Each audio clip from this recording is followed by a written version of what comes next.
Hey, what's up, y'all? This is the Will and Deshaun Show. What's up? And today we're going to talk about masculinity. See how we said it? That was so funny. Yes, such a fragile topic. Such a fragile topic. So we recently saw the Anthony Mackie interview on the Pivot podcast talking about masculinity. How did you feel about that? At the end of the day, he was talking about how he would raise his sons and how he feels as though, America is killing masculinity basically in our homes. Like masculinity is dying. So he's raising his sons to be young men. At the end of the day, I can't judge how anyone raises their children. Right. Like, and I don't know his son, I don't know him, I don't know. So I can't judge that.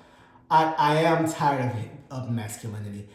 Let me explain. I'm not saying I'm tired of seeing masculinity. I am tired of the argument about masculinity. Okay. Growing up as a black man, you're already bombarded with masculinity before you know about the term masculinity. Exactly what it is. It's already starting to hit you in the face. Then you end up being gay. So that's a whole nother level of being pressured about masculinity. Right. So you're starting to feel like, okay, I need to do... They got the mass film wars all the time. Oh my God. Even before you get there, you already... like, that's a whole nother thing. Before you even get there, I felt growing up, it's like, almost like you gotta be a certain way to be masculine. Almost like these stereotypical things were things you had to do an adult to be considered masculine. It's the hyper masculinity aggression. Yeah. That you have to have this girl. You got to be a strong man. You got to be a big, strong black man. But you're teaching people to be a brute. Yeah. And that's how white people looked at us as brutes and savages.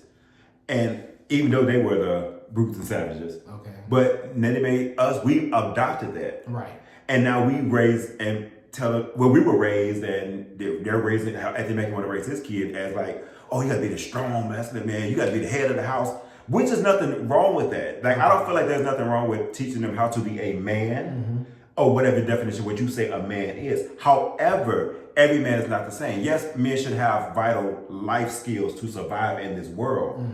But having to go around and be this big, bad aggressor of masculinity, I think that's a very false sense of masculinity. Right. And I want to reiterate that we're not attacking Anthony Mackie or know exactly how. No, because at the end of the day, Anthony Mackie feels the way that he's feeling, and he's going to raise his children the way he want to raise his children. So this really isn't even about Anthony Mackie. Mackie at all. It's more so about the topic of masculinity. The topic of masculinity, absolutely. And I also just feel like there's so many layers to masculinity, and there's so many things that people teach that's supposed to be masculinity that's really not masculinity. And I think such as to be aggressive, such as to be a stereotypical thug, dominant type of person, to be a hood nigga, especially in the black community. Why is it that the hood nigga is the definition and the poster child of masculinity versus the corporate guy or a person that looks like Obama? I don't know. I think it has... Because they would consider people that's like, white collar is soft and blue collar was always hard and rough and masculine. Right. You know, that man who's out there... He doing a real man's job. The field niggas. He's more masculine than the house nigga. Basically, right? Right. I used to be a service. I was a house nigga. Well, I'm kind of dark skinned, so I was out in the field. if that was the case back then. Right. But I think it also has a lot to do with, of course, things stem back from history. You gotta throw everything that happened with slavery and how they taught us to be a certain way. Also, I kind of feel like maybe we almost had to be a certain way to survive too. And I do feel like some things are also kind of primitive. Like back in the way back in the day, maybe men were doing certain things and women were doing certain things. So maybe those they definitely had. Right, exactly. That's the thing. It's about evolving, right? Absolutely. And I get people like, well, all the men, they soft, they want to be take care about women and stuff like that. So I get all of that and where that comes from. Because as a man, I was always taught that nobody's going to take care of you. Oh, you are a man. Nobody's going to take care of you. Now, a woman can get somebody to take care of her. We see this all the time. They have these wars within these podcasts and stuff all the time. Right. However, a man does not have anybody that's going to take care of him. He always has to stand on his own. Now, a man have a woman to, quote unquote, take care of him in a certain ways. Right. However, if we lose our job as men and men are the providers of the household, right. we can't get general assistance as much as a woman can, or as quick as a woman can. Right. I also feel like in this day and age, women are raised to take care of themselves too. I mean, they have to, especially black women. Yeah, absolutely. I mean, we have a lot of systematic things that happen that a lot of times where black women have to basically take care of everything. Also, women, to be honest, women are really the person who run everything. A man is just a provider. A man is supposed to be the provider and a protector, right? If you really think about it, a woman runs everything else. They make the man's doctor's appointments, everything. The men don't know anything. They don't know how to pay. In certain households. Well, again, how it was quote unquote supposed to be in these traditions, right? So back in the day when the man was out working, the woman was taking care of the house, right? Managing, let's say. But even to be honest, I had this conversation with another friend about black women never had that liberty because black women was always working. Majority of black women were always working. Right. So in my family, how I grew up, both my parents were it was kids, okay? They had to work. Now on the generation up, their parents, all of my grandparents, my mom's mom worked. Mm-hmm. My mom's dad was doing his thing. I don't know what he's doing. My dad's mom did not work. Okay, see. Yeah, okay. My dad's mom did not So she work. had the liberty to be a housewife. Right, and my dad's dad, of course, he worked. However, back in the day, women could afford to not work. And also women didn't have the right to work. Right. People forget about that. I think, my grandma, I'm pretty sure she had the right to work, but she didn't have to work. But the cost of living was just a totally different thing. There it is right there. There it is right there. So, and I always see people talk about how, back in the day. Because more so, again, black women were working. They were maids. They were cooking and cleaning for other people. It was mainly white women that wanted to work. Absolutely. Because they were tired of being in the house getting slapped up against the washer and dryer. Not all, but some. Wow, damn. I'm just saying. Y'all, we ain't gonna act like abuse was not a thing back in the day. Yeah, absolutely. It was the normal thing. It's a thing today. It shouldn't be, but But I do feel a lot of, let's say, black male influencers talk about the attack on masculinity and how everything in media, from men being in dresses to all type of things, are attacking the black male masculinity. Even they would probably look at this podcast and say this is an attack on black male masculinity. Like they take everything that's not stereotypical black male and say it's an attack on even but here's the thing. Fashion, like every single thing, music, everything, nails. Like if I had my nails painted right now, that would be an attack on like everything you can think of. But if you think about the generations before the 80s / basically the 90s, because I feel like the 90s is when that toxic masculinity thing. I think it's because of hip hop too. Yes. Yeah. Because if you think about, look at the people like the Ozzy brothers and stuff, that famous photo of them, they all look very androgynous. The clothes was very androgynous. Prince, like but Prince was getting all the bad girls. You know what I'm saying? So again, that's what I said. Prince was a soft person, right? Yeah. If we just gonna use Prince for instance, Prince was a soft person. He wore heels. He had his booty cheeks out, but yet he was still pulling all the bad hoes. And he was handling his business. He wasn't scared to say what he had to say. Exactly. He still was a strong person. Yeah, he was handling his business. So it's nothing wrong with, I guess, being not as stereotypical masculine, which in this day and age is a different thing from back in the day. But no shade, not all the masculine men dressing like Prince. And that's why I think it has a lot to do with style. I think it has a lot to do with style and sign of the times. But yeah, so I guess that once the hip hop era came in with the hard baggy clothes and all that stuff came in, is where everybody started looking so rough and so looking like street niggas versus like whatever. I do feel like hip hop, and I love hip hop. Let's just say that. But I do feel like when certain forces got a hold of gangsta rap, they used it to do a lot of different things. It did a lot of harm, to be honest. Yeah, to put a lot of different images to the forefront of the black community. And that's exactly what the key thing of what masculinity looks like. It is the face of masculinity. That's why the whole third person persona is like the little YNs now. That's the whole look of what masculinity is. That's crazy. And it's crazy because there are kids who now grow up not having to have a hard life, but they are choosing to have this life of a thug. Like They want to be because of imaging, bad boys, you know. because of media. Yeah, they're robbing and stealing and doing all type of things, selling all type of things, doing all type of illegal things that they don't even have to do. It's okay to be regular. Yeah. It's okay to be a doctor. It's okay to be an engineer. Like it's okay to be a beautician. Yes, everybody don't have to be. Everybody doesn't have to be a street nigga. Right.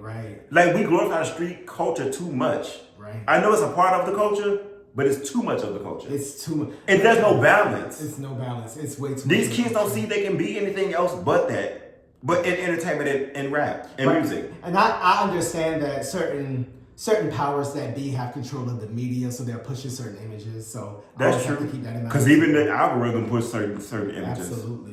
Absolutely. And kids. But it is up to you as a person to do your own research, right? And I'm not saying people don't use their brain like they used to. Right. They probably didn't do it back then either. But however, go and seek other things. Don't be a follower. I know we all follow to a certain sense, but you can't follow. You are an individual. Mm-hmm. You were made to be different from everybody else. Unless you're a twin, and even twins don't even think alike fully. You know what I'm saying? Mm-hmm. Like you are your own individual. You don't have to be the street person. You don't have to be that. Like you can be other things. There are other things that can make you much money and can be a safer living than you trying to be out here being a hood nigga. And low key would be more masculine to do those other things. Exactly. And then again, more if we would promote like you said, the engineer, the whoever as an epitome of the black male, you would get less of that. But because, like I said, because of media, we get all this stereotype of hoodness, and that's what masculinity is. And the football players and the sports players and the rappers, that's what masculinity is. Like warriors, almost like back in the day when they had these Olympic people competing, like back in the Roman or the Greek days, whatever it was, when they had these gladiators. And I think that's how a lot of people look at sports players and these fitness influencers and stuff like that. And also when we had like the people who protected everyone. So back in the day, they had these people who had like all the weapons and who were really ready to like kill. But they still were artists. There were still artists in those times. Like everybody was not on the front line. That's so true. Not everybody was talking about this is Sparta. Yeah. You know what I'm saying? Yeah. So they had people, somebody had to be the pottery, somebody had to make the weapons. Right. Like there were different things. So that's why I said there's all different forms of masculinity. That's so true. Instead of one particular thing, one face of it. So and I think that's the problem. And even go back to what Anthony Mackie is saying, I guess he probably just said like, hey, the fact of male presence in home. Yeah. And I think he's listening which is very important. That. And I think that's what he probably meant. I'm not 100% sure. Right. But that's what I got from it. The thing is, what I did not like is how you putting fear in your oldest child, as an older sibling, as an older child. You're putting fear in your oldest child to like, they're like, don't make daddy mad. That didn't come out right to me personally. Did it give slave vibes? It gave very much abuse. Oh, wow. Yeah, it did. It gave me very much abuse. If it's not even a physical, it gave me very much a mental. Okay. It's like there was a sense of fear that in your child, not of reverence fear, but of like fear. Oh, don't make daddy mad. Right. I was like, wait, that didn't come out right. And again, he probably didn't mean it like that, but that's the way I took it. Again, when somebody puts something out, just like when we put this out, somebody's gonna take it, and I can't change their mind on what I meant versus what they took from it. Right. So hopefully he meant that for the best. I'm sure he did. Let's just leave that at that. Yeah, but he said when he's going off movies, projects and stuff like that, his oldest son is like the man of the house. But do you think all black families, or just families in general, have this thing of the oldest child is telling the youngest child? Because I kind of... They are the leaders. Yeah. Because they are the first. Again, I am the oldest sibling of three. So you know firsthand what your parents going to be mad at and not mad at. Yes, but also they got away with stuff that I could not get away with. Absolutely. But that's a whole nother podcast, right? But yeah, so you knew the standard, right? But I never had to make sure that my brother's name was also in line of the standard because my father made sure everybody knew what the standard was. Because I was the youngest child. Okay. So I do feel like, I don't think it was necessarily a fear of our parents, but it was kind of like the oldest sibling telling me, like, I already know how your mama is. You know how your dad, they put you on game, actually. Like, we don't feel like going through this. You already know they're going to be mad. Like, just do X, Y, Z, and they're going to shut up and not harass us. Not harass as in like harassment, Right. just yelling. Like we won't get in trouble. Exactly. So I can understand both sides. That's very interesting you brought that up though. It's almost like you're teaching your trauma, some type of trauma. Yeah. Because again, now you have this fear of the repercussion of daddy, because daddy's gonna get on me if you guys mess up. And do you even think that's putting too much on the oldest child? Absolutely, because he's still a child.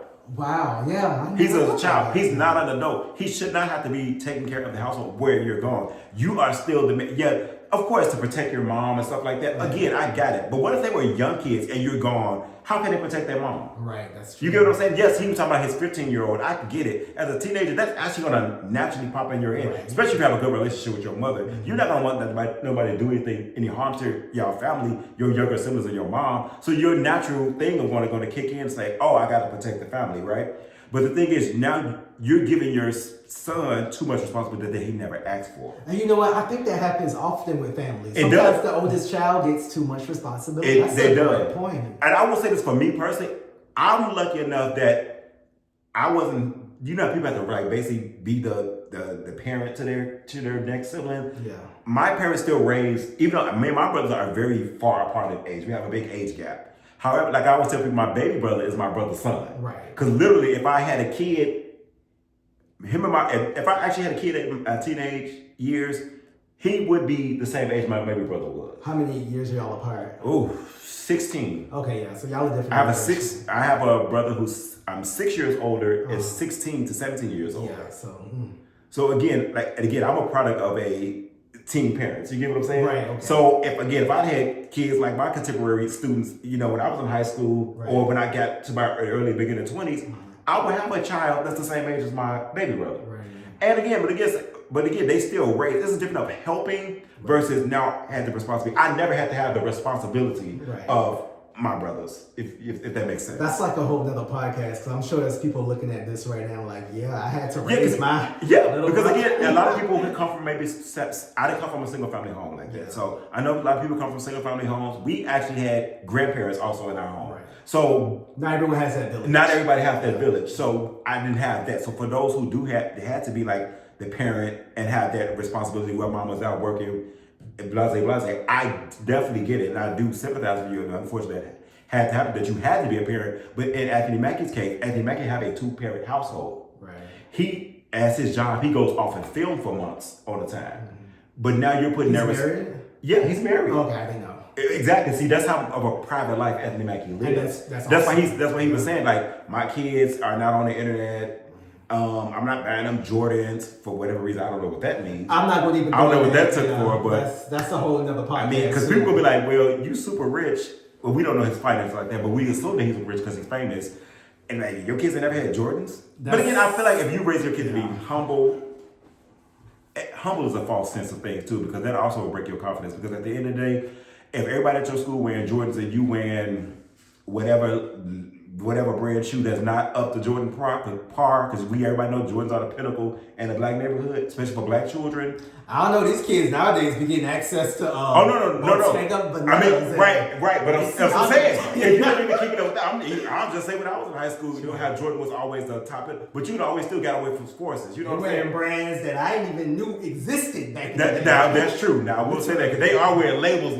Like I said, I'm a man of a certain age, so Air Force Ones was still a pinnacle shoe. Okay. So if you didn't wear Jordans, if you wore ones, you was still all right. You know what I'm saying? You didn't get talked about. Right. And maybe his kids go to a private school. Like, you never know what the situation is. I mean, of course, they're Anthony Mackie's kids. I'm sure they go to a private school, at least a really good school. And they may wear uniforms and all the things. So that's true. And again, at the end of the day, those are his children, and we can't tell him what to do with his money. But to go back to the masculinity topic, is that what if one of your sons is gay, and he could turn out to be a feminine gay child? What about that? Because Anthony Mackie said in that same interview that he has a gay brother, and I heard through the grapevine that his parents own a gay club in New Orleans. What? They do? Yeah, I heard. I don't know how true that is. I'm just saying, allegedly. Well, with us going into... But he did say his brother is gay. Okay. And he said that his roommate in college was gay. Okay. So that's why he played a gay role, because he wanted to understand. Because Anthony Mackie has played multiple gay roles. Okay. I guess they kind of asked him about that or whatever. Right. But again, but does that change your masculinity, Anthony Mackie, as a gay man? How do you look at your brother who's a gay man? Do you think he's as masculine? Do you think that now he's no longer masculine? I would like to know. I don't know because I don't know if his feminine let's say or masculine. this. Anthony Mackie didn't say anything about gay people. He didn't say that but a lot of people would be less masculine. But he did not. Now, we'll say that he did not. Just to clarify. However, people deem masculinity very different when it comes down to a gay person. Absolutely. Because they don't think that gay men are men, and they don't look at them as masculine. Even gay men don't look at other gay men. Absolutely, unless you are hyper masculine, which is the whole thug look and or athlete look. Or if you can pass for a straight man. It's funny when I was talking about my story about growing up in a black man. The next part of my story is when you get into the gay community and you thinking, okay, well, I'm out, I'm gay. You know, it doesn't matter about masculinity. Ha! When I tell you it matters like 10 times more now. Like, it affects how you date. It affects how you interact. It affects how people interact with you. Like, it's almost like masculinity is like a badge in the gay community. More so than it is in the straight community. Oh, it's tiers. Yeah. And it's very at the superior. My God, like it's very much a thing. To each his own though, right? Absolutely. In reality, it's really much to each his own because people be like, well, I don't like masculine guys. I like the feminine guys. Then you be like, well, that ain't what the people saying online. You get what I'm saying? You're like, that's not what they say on these apps. That's not what the people saying online. But however, again, that is a to each his own situation. As well as what we consider masculine, somebody else may not consider. So again, subjective. Yeah, because we've all met some people who might have presented masculine online, and then when we met them in person, it may not have been as masculine. Because again, but why do they have to do that? Because of this thing of masculinity being the pinnacle and the top tier. I think with the gays, it comes out of a trauma response. I think everyone has grown up being attacked with that masculinity thing. Oh, you soft, or you the F word. Again, where does that? These things there's a pathology to this, right? Yeah. Where do these things come from? Where the softness? Here goes again back to the masculinity topic, where kind of what Anthony Mackie said. He said, "Oh, masculinity has been basically destroyed in America, or like." Erased, should we say? What does that even mean? I don't know. It's like, okay. But I guess because again, nobody likes changes, right? Right. There's at one point, they didn't want black people on TV. Right. Black people on TV. There again, I feel like everybody's marginalizing someone. And I always see people talk about how the Tyler Perrys and all the comedians, when they wear a dress, that's like an initiation in Hollywood. Yeah, like okay. You know what? They gotta break the black man down. But why is it only comedians though? But you notice it's only when they talk about the man in the dress, they only put it they more so say it for comedians because a lot of the other ones never put on a dress, but they still have success. And it's almost like even with all the rumors about all the popular artists, they all have gay rumors. Mm-hmm. Every last one of them. Because a lot of them probably are gay. I think a lot of them probably are gay, but I also feel like it's almost like they use that as an initiation thing. Like, soon as somebody get famous, oh, they gay. Oh, he had to do XYZ to... The whole No Diddy movement and all that stuff. Exactly. But that lets you know that people are more curious than they really call. Right. Because, again... Sexuality is a spectrum. It is. That's why... That's a whole other podcast. We'll go there. But I will say this, that if people, y'all do y'all history, right? There's a point there were no pants. Men didn't wear pants. Yeah. So a lot of the things we take as masculine. So when people use these quote unquote, y'all do they know that everything that was made for a woman that a woman wears now started with men? High heels, heels, wigs, dresses. Men wore them first. I don't understand. But people again, that goes back to this whole toxic masculinity thing, or what masculinity is presented in the whole hip hop culture when that started. That goes back to that because we're like, oh, they wear that dress. Especially like I said with the comedians. Oh, if they put on a dress, oh, that's the initiation. People, it's skit. Y'all taking it too deep. Maybe y'all know something that I don't know.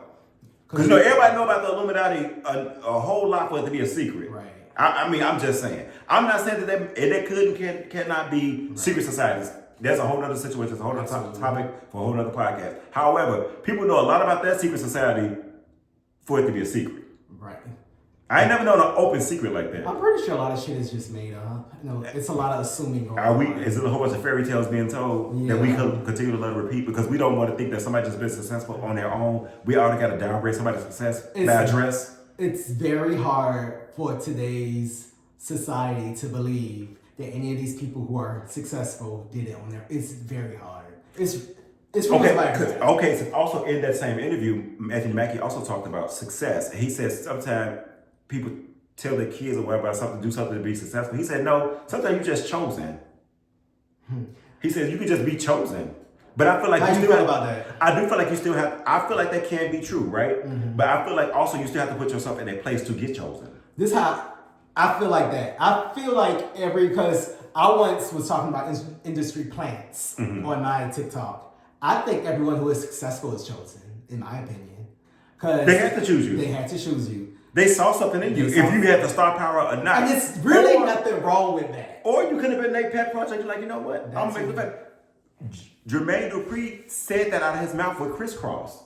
What he said? How he made Crisscross. He saw them in the mall. Yeah. And he basically made them famous. But I feel like... So does that make them industry friends? But... They're going to use the same system as someone who is, quote unquote, not an industry plant.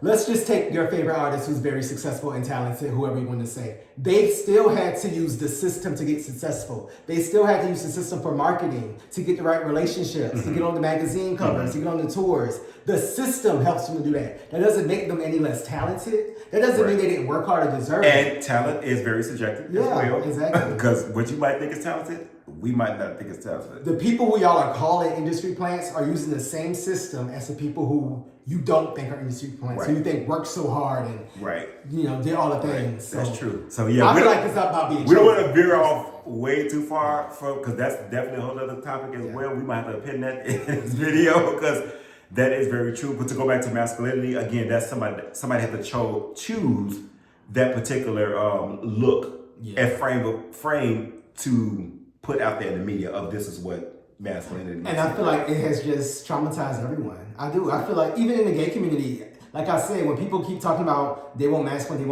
I say it too. I'm not going to act like I'm not a part of the problem. People like what they like. People like what they like, but I also feel like it's almost like gay guys who present themselves as masculine when they make sure that, hey, I just want to let you know I am masculine, that I am a boy. Almost like I'm not a punk. I'm not soft. Because, like I am a real man. Not being masculine is looked at as a bad thing. It's looked at as weak. Mm-hmm. Yeah, absolutely. That's what it is. But that's the punks had to be strong. To boil down to it, if you're not masculine, and even in whatever community, and it kind of sounds like what Anthony Mackie's talking about, it's like it's a weakness. Like you got to be a man. Like I said, that stuff come back from slavery. Either you was a savage or you was a punk. Basically, not necessarily a punk, but you was like a weakling. You was looked like a cuck. Like you wasn't looked at soft. You was soft. You didn't like you was a real man. You was like very much subdued. Right. Yeah. And people didn't want to be that because they felt like again you had the more masculine, brutish ones was the one who was getting the revolts and stuff like that, versus the one who was just like you said, who was probably beaten to submission. And then they showed you, like, oh my God, I just got this, just hit me. If you think about slaves that were beat and they showed the other slaves, this is what happened to you when you run away. That's exactly how it sounded when Anthony Mackie said about his son, don't make daddy mad. Oh wow, that's deep. Wow, that literally just hit me. That's kind of deep. I don't even know if I didn't mean to like connect those dots like that. And I know I'm not sure if I'm pretty sure he probably didn't mean it like that. Yeah. However, I wouldn't want to some stuff stems from somewhere and it gets put into you. It does stem from somewhere. I still don't want to put Anthony Mackie as a slave master. Oh no. I'm not saying but But however, what I'm saying is that at the end of the day, that same example of that is the same what you do to your son. Mm-hmm. Not saying that you're a slave master, however, you know that you put the fear in your oldest child to let his younger siblings know. Because clearly you've done something to the oldest child to let them know that don't mess up because this was what happened to you. Just like what the slaves would do, what the slave masters would do to the slaves. Wow, that is deep. And on that note, y'all, we're going to get out of here. That's a lot. Masculinity is whatever that you make it for your own self. Because there's a lot of, we didn't even get into the woman topic or feminine, not just feminine, I'm sorry, the cisgender woman topic about also being masculine. Oh, that's a whole nother thing. Women who also have masculine energy as well. Right. But we all have feminine and masculine in us. So embrace both, and it's about balance. Exactly. And balance is whatever it's supposed to be for you. And live your life the way that you want to live your life, as long as you're not hurting anybody. Exactly. Absolutely. That's how I feel. And nothing against Anthony Mackie. I still like Anthony Mackie. At the end of the day, that's his views, and I can't change that. Right, exactly. And I'm not in his household. Exactly. I'm not being raised by Anthony Mackie. I think Anthony Mackie is a great actor. A lot of people may not agree, but at the end of the day, it is what it is. And he said what he said. Right. And here we are talking about it. And we said what we said. Exactly. On that note, peace out. Bye, y'all.